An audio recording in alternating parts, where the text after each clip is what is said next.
Hello guys, welcome back to my new video. तो इस video में आज का हमारा टॉपिक होने वाला है हेयर ट्यूटोरियल।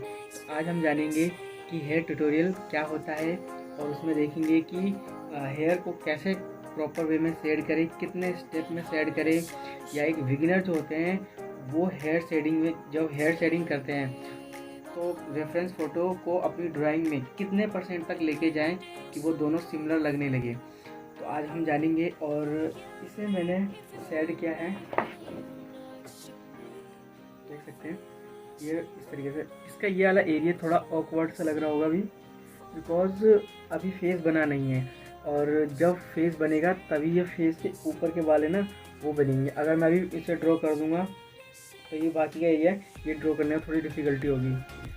तो आज हम इसी को जानेंगे कि इसे कैसा सेट किया है, कितने स्टेप में क्या है। और जो एक नॉर्मल बिगिनर होते हैं ना, हम जो बनाते हैं, तो मैंने जो स्टार्ट किया था पोर्ट्रेट बनाना और मैं हेयर स्टाइल बनाया करता था, तो मेरा कंफर्म नहीं होता था कितने किस तरीके से लेके चलूँ बाल को बनाना, या मैं कितने तक बना के लेके चलूँ बाल को कि हाँ अब ये लगने लगेगी, अब ये दोनों सिमिलर है। ज़रूरी नहीं है कि आप 100% तक ही उसे लेके चलो अगर आप बिगिनर स्टेज पर हो तो, ठीक है। और जानेंगे इसमें कितने और कौन कौन सा मटेरियल लग सकते हैं। और फिर वो पहले की तरह हम बहुत चीप मटेरियल ही यूज़ करेंगे, इसमें कोई ज़्यादा हाई कॉस्टली मटेरियल यूज़ नहीं करेंगे। सारा कुछ ग्रेफाइट पेंसिल से ही होगा, 2B 10B जो कि नॉर्मल है। इसके साथ साथ इसमें हम मोनोटोमो जीरो इरेजर भी यूज़ करेंगे थोड़ी बहुत, और ब्रश जो कि पहले भी मैं अपने ट्यूटोरियल में दिखा चुका हूँ आपको। तो चलिए देखते हैं। और जब ये बन जाए कंप्लीट, अभी तो खैर अभी ये इतना ही बना है, जब फेस बनेगा तो फेस का ट्यूटोरियल भी इसमें आ जाएगा। इसमें आँख, नाक और होठ, बाकी जो भी है स्किन टोन सारा आ जाएगा। उसके बाद ये बॉडी का टोन पूरा आ जाएगा। ये ड्रेस है, ये पूरी ब्लैक है। रेफरेंस फ़ोटो भी मैं बाद में दिखा दूँगा आपको किसी के साथ मर्ज करके, जब इसका नेक्स्ट वीडियो आएगी। तो नेक्स्ट वीडियो भी इसी का आएगी, वो जल्दी आ जाएगी। और अभी 2-3 दिन तक मेरे को काम था, थोड़ा प्रेशर सा था, थोड़ी परेशानी सी थी, तो वीडियोज़ नहीं आ पाई। कुछ रिकॉर्डेड वीडियो थी पुरानी, तो वही डाली हुई। तो अब देखेंगे रेगुलर वीडियो आ सके। तो चलिए वीडियो स्टार्ट करते हैं, देखते हैं इसका ट्यूटोरियल कैसा। तो ये कुछ इस तरीके से है, पहले से ही मैंने इसका डायग्राम तैयार करके रख रखा है। आप भी चाहो तो इसके पहले से डायग्राम तैयार रखें ताकि आपको स्टेप सीखने में कोई परेशानी ना हो। आप जैसे भी इसका डायग्राम बनाना चाहें वैसे बना सकते हैं, चाहे ग्रिड मेथड से या फिर मेजरमेंट मेथड से। तो बालों की कहीं किसी छोटे क्वेश्चन से हम इसे स्टार्ट करेंगे, ये बढ़िया है। तो यहाँ से स्टार्ट करते हैं। कोई भी स्टेप हो, चाहे फर्स्ट हो चाहे लास्ट स्टेप, ठीक है, उन सारे स्टेप में आपको इस बात का ध्यान रखना है कि बालों की लाइट्स और डार्कनेस कहाँ कहाँ पे है, ठीक है। उस चीज़ का ध्यान रखते हुए तो पहले स्टेप में हम इसकी डायरेक्शन को डालेंगे, ठीक है। ध्यान रखना कि पहला स्टेप हमारा होता है बालों की डायरेक्शन को डालना, और बालों की डायरेक्शन किधर है, किधर से बाल गिर रहे हैं, किधर जा रहे हैं, इस तरीके से पहला स्टेप हमारा हो जाएगा, जो कि मैंने इस कोने पे आपको करके दिखाया है। आपको रेफरेंस फ़ोटो में भी दिखा देता हूँ। तो ये है वो रेफरेंस फ़ोटो में एक कोना, ये छोटा सा कॉर्नर आपको दिख पा रहा होगा। इस तरीके से आप पहले स्टेप को कंप्लीट कर सकते हैं। पहले स्टेप में आपको ध्यान रखना है कि बालों की डायरेक्शन को डालना है। चलिए अब बाकी के देख लेते हैं, बाकी हेयर में भी कि किधर से कितना कैसा है, ठीक है।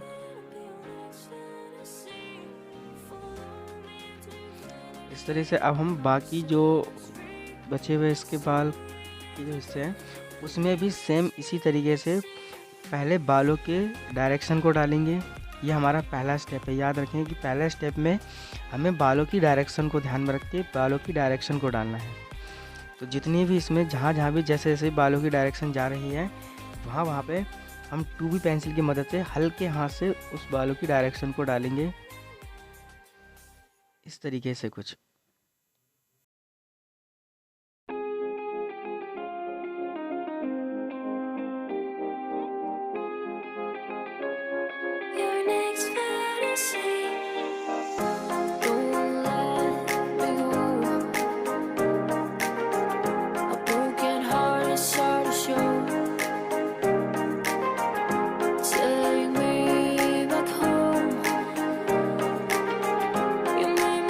So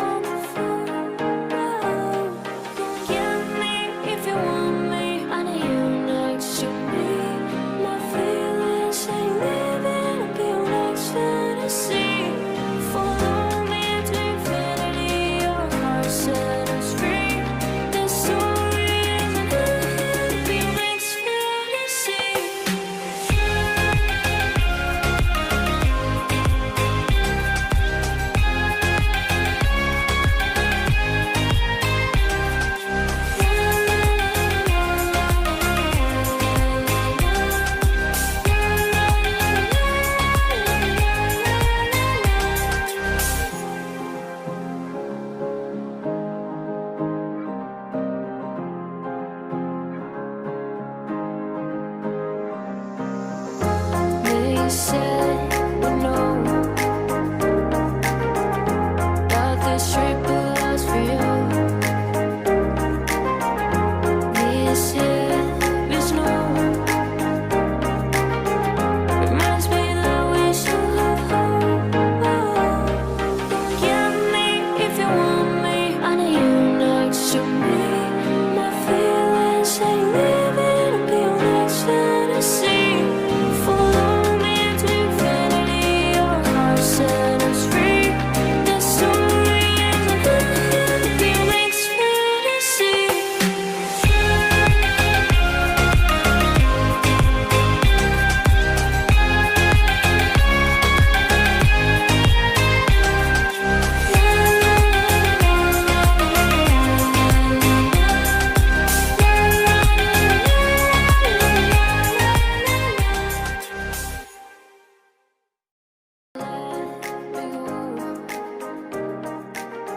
A broken heart is hard to show. Take me back home. You made my day so wonderful. Get me if you want me. I need you next to me.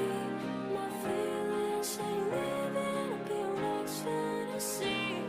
Follow me to infinity. Your heart set us free. The story isn't ending up your next fantasy. They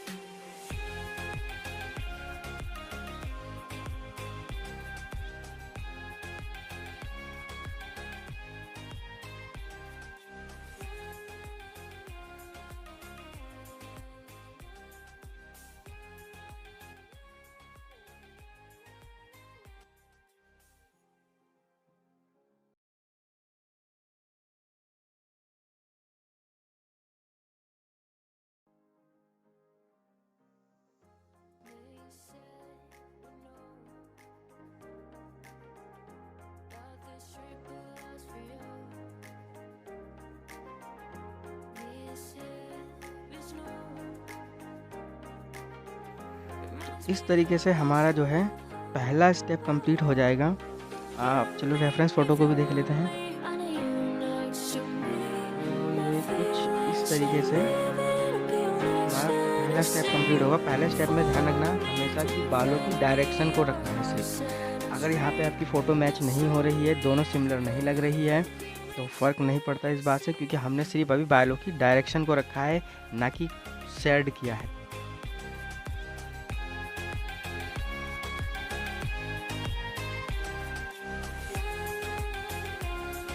बाद हम जितने भी इसके बालों के बीच में जो खाली जगह दिख रही है ना आपको, वो कुछ ज़्यादा हाईलाइट्स नज़र आती हैं जब हम पहले स्टेप को डाल देते हैं। तो उसे कवर करने के लिए इस पर हल्की सी शेड डाल देंगे। वो शेड हम 2B पेंसिल की मदद से या HB पेंसिल की मदद से भी डाल सकते हैं। ये ज़रूरी नहीं होता, पर अगर हमें नेक्स्ट स्टेप करना है और वो प्रॉपर वे में करना है तो कुछ चीज़ें ये ऐसी होती है जो ज़रूरी हो जाती हैं। ठीक है, अगर आप इसे नहीं भी करोगे तो भी चलेगा।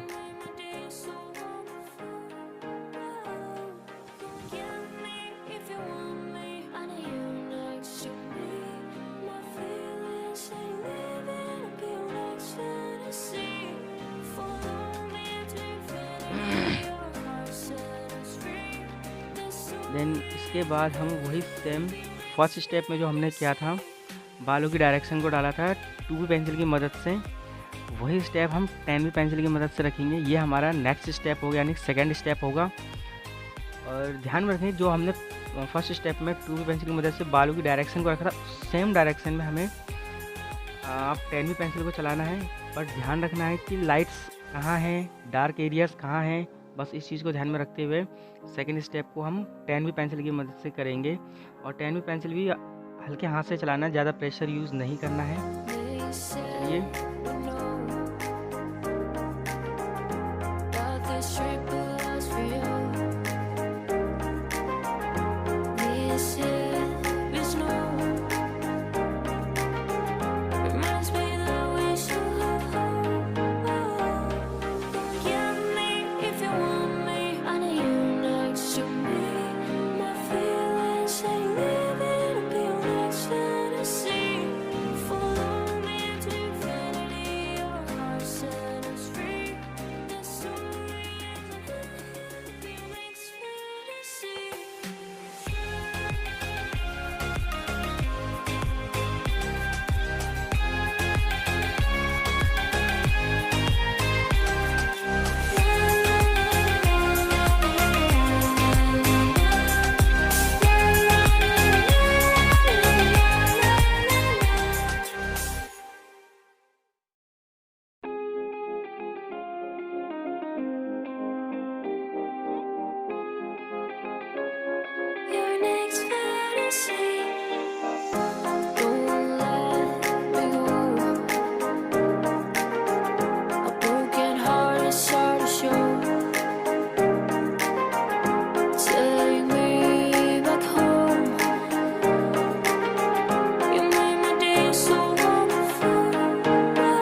said we know about this trip was for you. This is no. जब हमारा सेकेंड स्टेप कंप्लीट होगा, जो कि हमने 10वीं पेंसिल की मदद से सेम फर्स्ट स्टेप की तरह किया था बालों की डायरेक्शन रखते हुए, तो इससे हमारा जो है ना, जो सेकेंड स्टेप वो काफ़ी रफ दिखता है। इसे स्मूथ दिखाने के लिए ब्रश की मदद से आप इसे थोड़ा मर्ज कर सकते हैं, और मर्ज करते समय भी ध्यान रहे कि ये भी बालों की डायरेक्शन में ही होना चाहिए। अगर आप इसे इधर से उधर करते हैं तो ये रफ वो शेडिंग को थोड़ा और रफ कर देगा। तो ध्यान में रखें कि सारा कुछ बालों की डायरेक्शन में ही होना चाहिए। ठीक है, जितने भी स्टेप हम इस पर अप्लाई करेंगे वो सब बालों की डायरेक्शन में ही चलता हुआ चलेगा।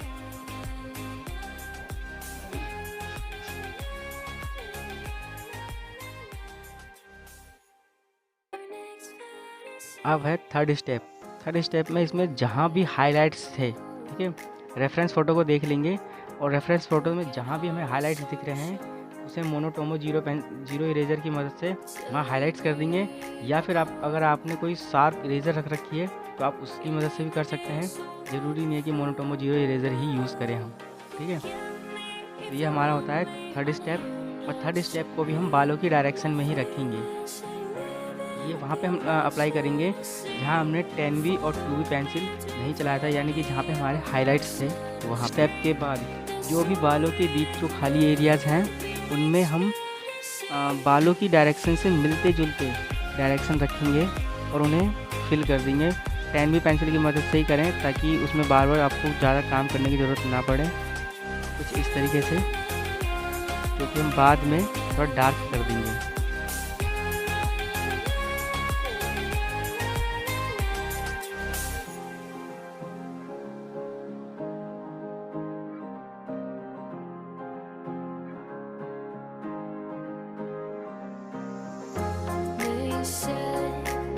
देन इसके बाद फोर्थ एंड फाइनल स्टेप में जो भी हमने फर्स्ट स्टेप या सेकेंड स्टेप या थर्ड स्टेप में किया था, वहाँ पे हमने ध्यान रखा था हाइलाइट्स कहाँ हैं इसके और डेप्थ एरियाज़ कहाँ हैं। अब डेप्थ एरियाज़ में 10वीं पेंसिल की मदद से डार्क करेंगे और लाइट एरियाज़ के साथ मर्ज करेंगे। ठीक है, लाइट एरियाज़ पे हल्की पेंसिल चलाना है और डार्क एरियाज़ पे थोड़ा प्रेशर के साथ पेंसिल चलाना है ताकि दोनों आपस में मर्ज हो सकें। इस तरीके से पूरे फाइनल स्टेप इसी तरह से सब में अप्लाई करेंगे।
तो ये फाइनली फोर्थ स्टेप कंप्लीट करने के बाद कुछ फाइनली ऐसा दिखता है हमें। ठीक है, तो ज़रूरी नहीं है कि अगर आप बिगनर हैं तो इसे 100% तक ही लेकर चलें। 80% तक या 90% तक भी लेकर आते हैं तो आप ये काफ़ी बढ़िया ही दिखेगा आपको। तो उम्मीद करते हैं इस वीडियो से आपको थोड़ी मदद मिली होगी। अगर वीडियो पसंद आई तो वीडियो को लाइक करके ज़रूर जाना। ठीक है, चलिए बाय। तो ये कुछ इतना ही था जो मैंने अभी आपको दिखाया। अब आपको समझ में आ गया कितने स्टेप में बनता है या फिर कैसे बनता है। अब आप इसे इजीली नहीं तो लेकिन थोड़ा बहुत आपको हार्डवर्क करना ही पड़ेगा। ऐसे तो कुछ भी कि इजीली आपको मिल सके या मुझे इजीली कुछ मिल गया या किसी भी इंसान को इजीली कुछ मिल जाए, ऐसा कुछ नहीं होता। हार्डवर्क तो सब चीज़ के लिए करना ही पड़ता है। तो इसमें थोड़ा सा आप वर्क करोगे तो ये अच्छे रिजल्ट देगा। इसके साथ आप ज़रूरी नहीं है कि इसे 100% ही लेके चलो। आप 90% या 80% तक भी अगर इसे सिमिलर कर देते तो वहाँ पे ये सिमिलर दिखेगा। अगर 90 या 80% तक भी लेके चलोगे तब भी ये सिमिलर दिखेगा। ज़रूरी नहीं आप इसे 100% ही लेके चलो। इसके साथ इसमें जो है आप फोटो में देखेंगे तो अभी मैंने इसका बैकग्राउंड नहीं बनाया है। कई बार फोटो में होता है ना बैकग्राउंड में यहाँ पे बाल जो है उड़ रहे होते हैं तो वो वाइट टोन में दिख रहे होते हैं, तो इसमें नहीं है। बट मैं नेक्स्ट टॉपिक और नेक्स्ट वो पोर्ट्रेट बनाऊंगा वो ये है। इसमें देखो ध्यान से कि किनारे पे है वाइट टोन है, तो ये जो वाइट टोन है ना, इस वाइट टोन को जब ये फ़ोटो बनाऊंगा तो ये इसमें आप जो है जो वाइट टोन कैसे डालता है, शेडो वाइट टोन की कैसे आती है बालों पे, वो भी आप सीख जाओगे। उसका भी एक ट्यूटोरियल बनाऊंगा, उसमें देख लेना, तब आपको पूरी तरीके से पता लग जाएगा कि हेयर कैसे बनता है। लेकिन अगर आप इसे भी देख लेते हो और इसे भी समझ लेते हो तो कोई दिक्कत नहीं होगी और इजीली आप इसे बना सकते हो, तो ट्राई ज़रूर करना। इसके साथ साथ मैंने एक स्टेप और ही बताया था, जब मैंने टोटल 6 सब्सक्राइबर को सिलेक्ट किया था तो उसमें एक नाम था स्वास्तिक। आप उस वीडियो को दोबारा देखना, तो उसमें आपको स्वास्तिक भाई का जो है ना हेयर वो दिखाई देगा, जो सिर्फ 2 स्टेप में कंप्लीट हो गया था। ठीक है, पहले स्टेप में आपको करना है कि पूरे बाल पे एक 2B पेंसिल से पूरे बाल को सेट कर देना है, इक्वली सेट करना है। ठीक है, इक्वली सेट करके उसमें मर्ज कर देना है। फिर जहाँ जहाँ पे उसमें लाइट टोन दिखे, ठीक है, लाइट टोन को या तो आप एक शार्प इरेजर लो या मोनोटोमो इरेजर ले लो। ठीक है, उससे जहाँ जहाँ वाइट एरियाज है उसे वाइट कर दो। अब वाइट करने के बाद जहाँ भी एरियाज वाइट थे उसे वाइट करने के बाद फिर डायरेक्ट 10B पेंसिल लो या 12B पेंसिल। इसके बाद उन सारे एरिया को डार्क कर दो जो डार्क में है, और इसे एक ब्रश की मदद से थोड़ा मर्ज कर दो और ये बन जाएगा। इसमें भी ज़रूरी नहीं है आपको 100% ही लेके चलना है। अगर आप यहाँ भी देखेंगे तो ये भी सही रिजल्ट देता है। ठीक है, इसका अगर आपके मन में कोई और सवाल है या किसी और टॉपिक पे आप ट्यूटोरियल चाहते हैं तो जाके कमेंट्स करके मुझे ज़रूर बता देना कि मेरा नेक्स्ट ट्यूटोरियल किस टॉपिक पे होना चाहिए। तो मैं पूरी कोशिश करूँगा कि आपको पूरी बढ़िया तरीके से समझा सकूँ और आपको इस चैनल पर अगर हो तो वो सीख कर ही जाए। तो चलिए मिलते हैं अपनी नेक्स्ट वीडियो में, तब तक के लिए बाय। अगर चैनल पर नया हो तो चैनल को सब्सक्राइब जरूर कर लेना। अगर वीडियो पसंद आई, वीडियो हेल्पफुल रही हो तो इसे लाइक कर देना। Thank you so much.